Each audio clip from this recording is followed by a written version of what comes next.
Hello everyone, Grandmaster VAR AKOBIAN here with 1000 GM, and I'm here with my student Jonathan Macting. And Jonathan, we're gonna take a look at the game played between Hakobian and against Mahjan, Rushan. And let's take a look at this because Edward Hakobian, is actually the son of the Grandmaster Vladimir Hakobian, very strong Grandmaster from Armenia who moved to California a couple of years ago. So, and he's been playing very actively a lot of tournaments, trying to become an international master. So let's take a look how this game developed between him and Rushan. E4 C6. What opening is this, Jonathan? This is a Caro-Kann. Caro-Kann. Absolutely.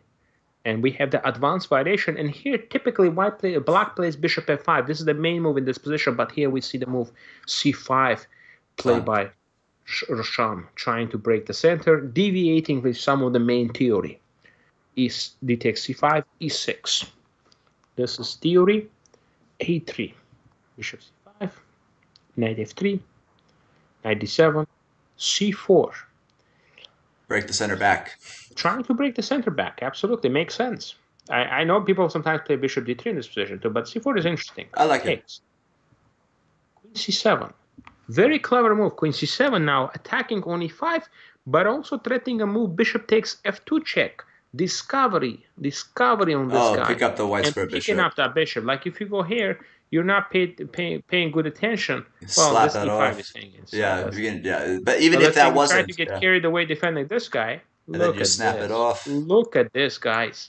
Takes. Great play from Mahjan here. Thank you very much for that. Okay. So that's why you got to keep an eye on this. Okay. Very practical. I love practical threats. Like so that's here. Knight e7. Knight c3. That's why queen e2 is good because it's actually a multi-purpose move here because it defends e5 and defends on c4. So knight e7, knight c3, knight g6 now attacking the pawns. Now b4. White is trying to get some space. Knight b5. And now knight d6. Very, very well played by both players.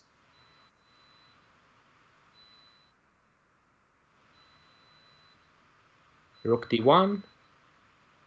And now we reach this position. And here, bishop b2. Here we see the first inaccuracy because there is such a natural move, such a dynamic move here, bishop g5. And I think move like this should be played, Jonathan, because you're attacking the queen. And you're attacking the d pawn. F6 is impossible because e6 is hanging. So you don't really want to play knight f6 because you're going to just get under the serious attack with this.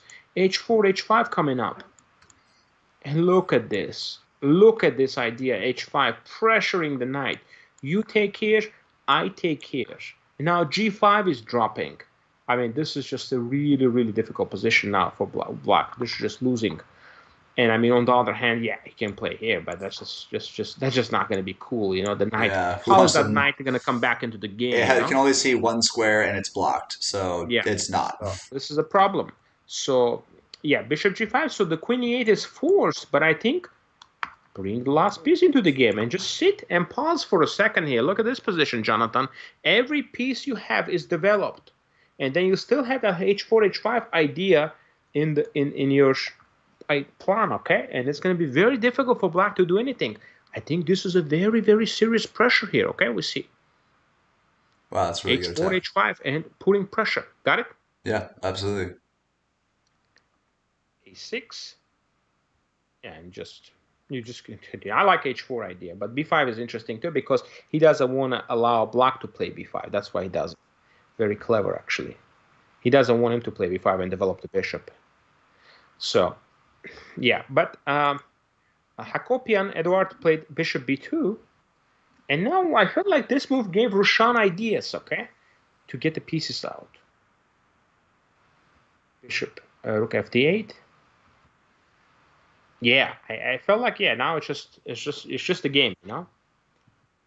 It's just a game here, and black is up a pawn. In fact, if black can manage to trade one of the bishops, he's just going to be up a pawn.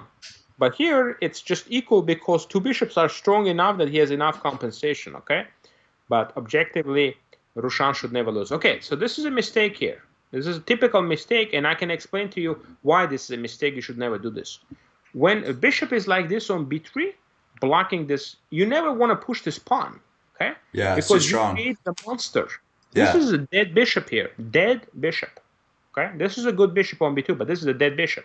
By pushing this, you gave him two good bishops. Okay. Yeah, you can aim at the e pawn or attack your f pawn. Don't open up. So this is very important for Rushan to see this. So don't push the e pawn because you opening up the bishop diagonal. Okay.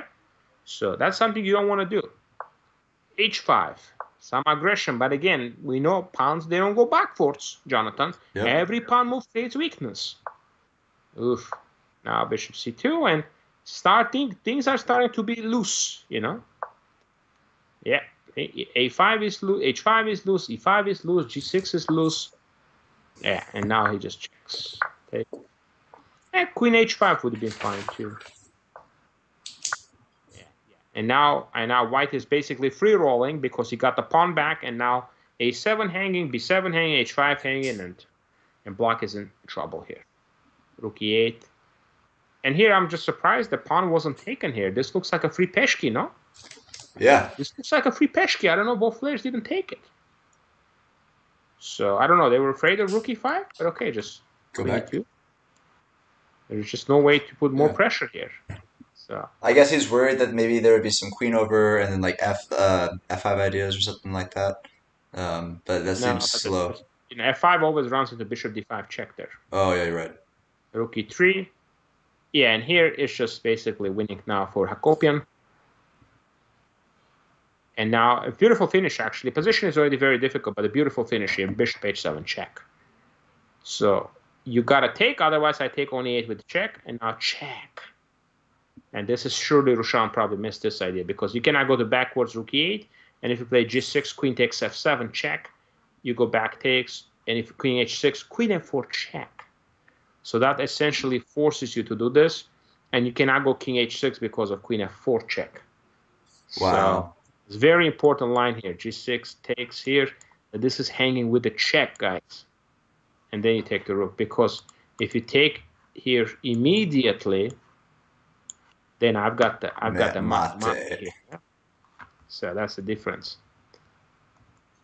So here, and now it's just game 3-5, and Hakobian won the game. So very exciting game. Wow. Very, very exciting game. And Rushan played very well, and he had, you know, he fought back from a difficult position. He fought back, and he got a, you know, a very decent position, actually. I mean, this looks bad right here, okay? But a couple of moves later, I mean, his position looked absolutely fine. Just a move e5. This is where things started to go down the road for him, okay? Yeah. So thank you very much, everybody, for watching this game. This was a very interesting game, but we learned that when an opponent has two bishops, keep your pawns intact, okay? Don't advance them too much. This is a very important lesson to learn. And when the bishop is blocked like this, keep the structure the way it is, okay? Play a6, play h6, bring your rook on c8, and you're not going to lose this game, okay? You're up a pawn. But once you push, you open up the diagonal, it's going to be a problem for the rest of the game. Yep. So I hope you guys enjoy this. Make sure you subscribe to our YouTube channel, and we're going to have more games coming up from Los Angeles. I am Noam Chor.